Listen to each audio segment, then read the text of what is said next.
Well, in Hebrews chapter 5, the writer begins to expand on the nature of Jesus' high priesthood. And he starts with reference to the Old Testament.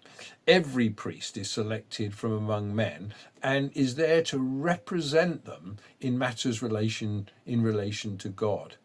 The high priest offers sacrifices for sins, for we have all sinned and need a saviour. We need sacrifice. We need salvation.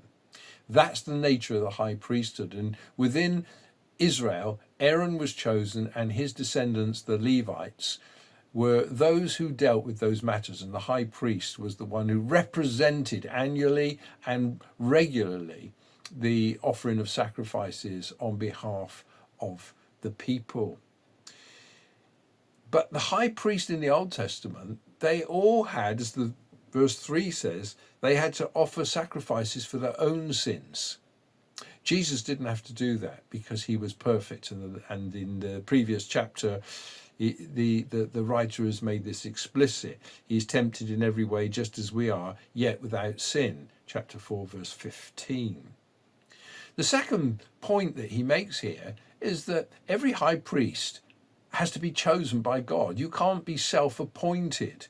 You have to receive a calling from God, and that was what Aaron received, it's what the Levites received, but it's what Jesus received. And to substantiate this, he points to two psalms, Psalm 2 and Psalm 110, short psalms that every Christian should be familiar with. And if you don't know them, check my videos out and read the psalms and learn them, because they are very important. The first one, Psalm 2, was actually quoted by God at Jesus' baptism. You are my son, with you I am well pleased. And here the writer says, you are my son, today I've become your father. There's an affirmation there of the fatherhood of God on Jesus in a unique way. He's not just any old son, he is the son. And the second one is, you are a priest forever in the order of Melchizedek. You're not a temporary priest. You're not one whose death is going to invalidate or expire your priesthood. No, you are going to reign as priest forever. Melchizedek has no beginning and end. We'll explore his life and ministry later on. But the third thing here in verses 7 through to 10 is the fact that Jesus, yes, he was chosen. Yes, he was the son, but he still had to undergo temptation and suffering in order to fully perfect him and make him ready, so that his solidarity with us is not in any way cosmetic or just a kind of rubber stamp.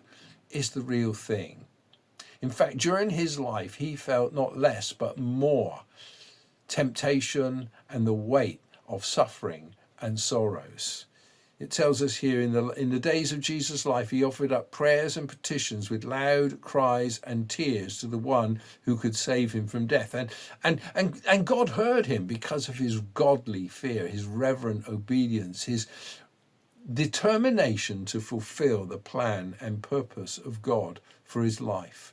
And verse 9, once made perfect, he became the source of eternal salvation. It wasn't that there was any imperfection in terms of sin. It was that he was now fully mature and able to take his place on our behalf, having experienced our sufferings, our sorrows, our temptation. And therefore we come to Jesus. And this is exciting, that we come to one not as a fellow victim, but as a victor. Not one who's been defeated, but one who's overcome.